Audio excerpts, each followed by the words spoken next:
Good afternoon, everyone. Thank you for being here. As you know, following the officer-involved shooting on Friday night, we asked the state's attorney's office to release as much information as possible, as quickly as possible. We believe that it's critically important to be as transparent as we can, to provide information that we have, and to make the videos, the body camera videos from that night available to the public. The state's attorney's office has now released that video.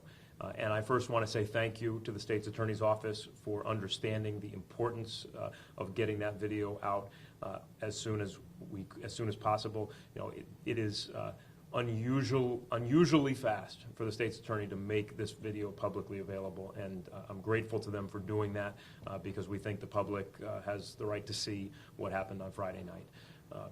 You know, to reiterate, let me just also say the state's attorney in releasing that video also included a statement.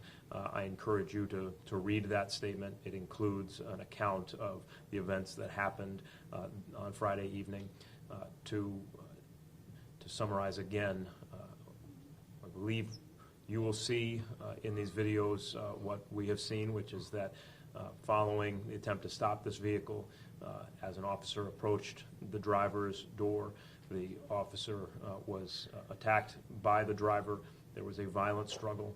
During that struggle, the driver was able to gain possession of an officer's weapon, and you can see that the driver was in possession of that weapon at the time that he's shot.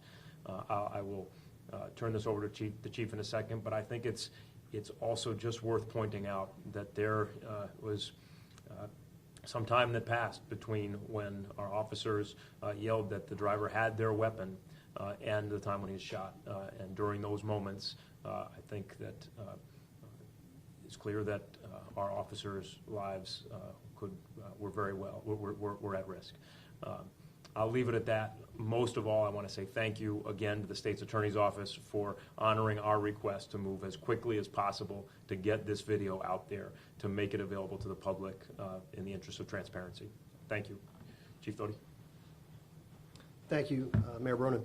I just want to echo the mayor's thanks to the state's attorney's office for releasing the video, and also to Commissioner Ravella from the Connecticut State Police for their cooperation in this investigation. It truly is important. The calls I've received and the conversations I've had, it's important to get this information out as quickly as possible. Video is one piece of the investigation. We all understand that, but it's an important piece. We're very happy that that's out there for people to see. Though there will be more questions, there will be further investigation, and we will continue to pursue getting information out quickly, but we want to make sure that it is accurate information. Again, just a thanks to everyone for cooperating to get us to where we are today.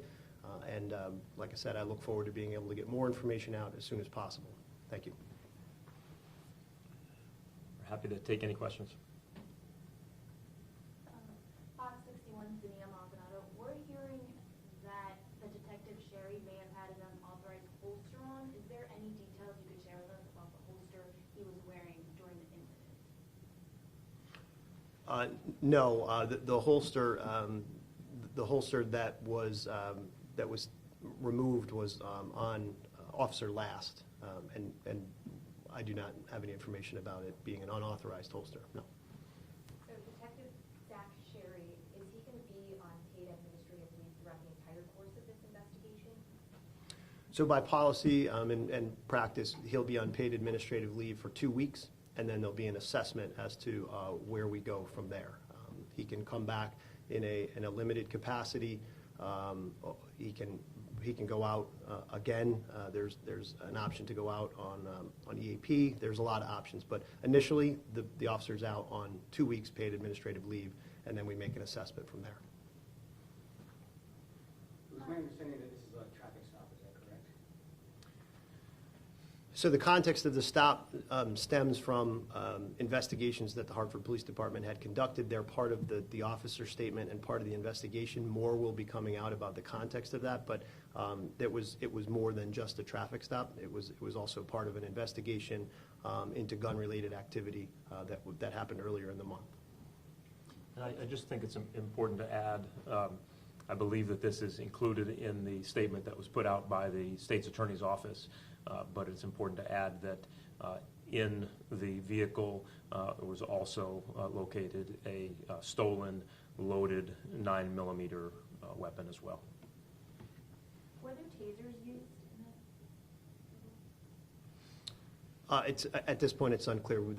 If you look at the video, there's nothing there that would show that. But again, that's part of the piece those are part of the pieces that have to be more thoroughly looked at, exactly frame by frame and from the officer statements. Those cameras don't capture everything. They capture a viewpoint from each of the officers. So more of that will come out during the investigation. So there were a total of 5 officers on scene during that incident.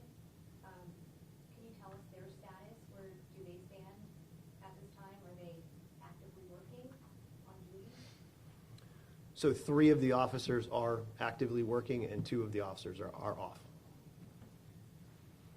Can you tell us which officer? Are they on paid administrative leave also?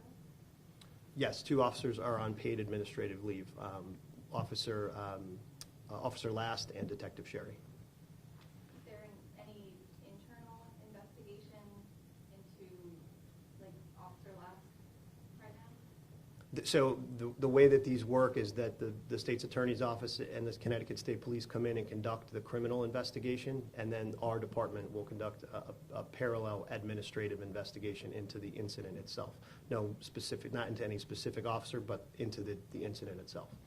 Normally, that will not result in a finding until the criminal is completed or close to completed.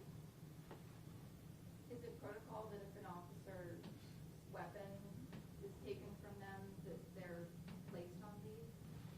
No. Can you tell us why he's also on leave? It's not a matter of forced leave. It's a matter of providing officers opportunities to make sure that they're okay before they come back. That's what it's about. Obviously, the state very quickly said that they were going to be releasing this video, then released it just moments ago. I don't know if you guys have had any communication since the video was released with the state, and how you interpret the fact that they released this video. Sure. Well, we have been in near constant communication with the State's Attorney's Office, with the State Police. Again, encouraging the swift release of that video, and we appreciate very much the fact that they honored that request. Again, they moved with unusual speed in a situation like this to make the video available. And I think the reason is as simple as what we said on Saturday, which is that in a situation like this, we think it's important to show the public as much information as we can and to provide as much transparency as possible. And in this case, I think we were fortunate to have 3 separate body camera perspectives, 3 sets of video that could be made available. And I think it's important for the public to be able to see that firsthand. And I think that the State's Attorney's Office ultimately agreed. The passenger that exited the vehicle, was he charged with anything? Any details on him? He was not. He was not charged with anything. We took a statement from him, and he was released. Did he say whose gun, who's in possession of the gun that was in the car? So just to be clear, that statement was given to the Connecticut State Police. That's their investigation. So when we get there, the police department secures the scene and locks everything down until the state gets there. So I have not seen the statement. We likely won't see it for some time. So that will be something that'll have to come out at a later time.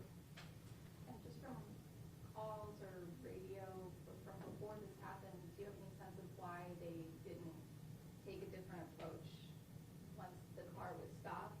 Why they went right up to the doors? So tactics-wise, that was a vehicle that was actively moving and had already backed into another vehicle with citizens in it. It was a congested on-ramp I would say that I don't see an opportunity for them to be able to wait. They deployed the technology they had. They used stop sticks. They did what they could do at that point to subdue the car, to stop the car from moving. And then the next step is getting the driver out of it so the car can't continue. Does it follow protocol that these officers conducted this stop while in plainclothes? So plainclothes is an interesting term. These officers had exterior vests on that say police. This wasn't like the three officers that approached the car that had the body-worn cameras on. They wear BDU-style pants, and then they're very readily identifiable on the top. They have shirts on that say Hartford Police, and then over that they have a vest that says police on it as well. Again, as part of the investigation, one of the first things they do is take photographs of the officers to show how identifiable they were. So those units do conduct traffic stops as part of their work, and that is protocol, yes. You said that there's nothing to show that they used a taser. Do you know if we do see them using the baton, did they use any spray and pepper spray? The only thing that I saw from the video was the same thing that you saw. I did see the use of a baton. Beyond that, we won't know until all the information comes out from the investigation. He was known to police for quite some time. Was it all minor stuff? Was there any bigger things that he was known for in the past? So I'm going to leave that to the state's attorney and the Connecticut State Police. That's kind of all part of the background information that we passed along to them. Certainly there's history there, but I'm going to leave that to them to release. Okay. If no other questions, thank you very much, everybody, for being here. We're happy to continue to answer questions as they arise.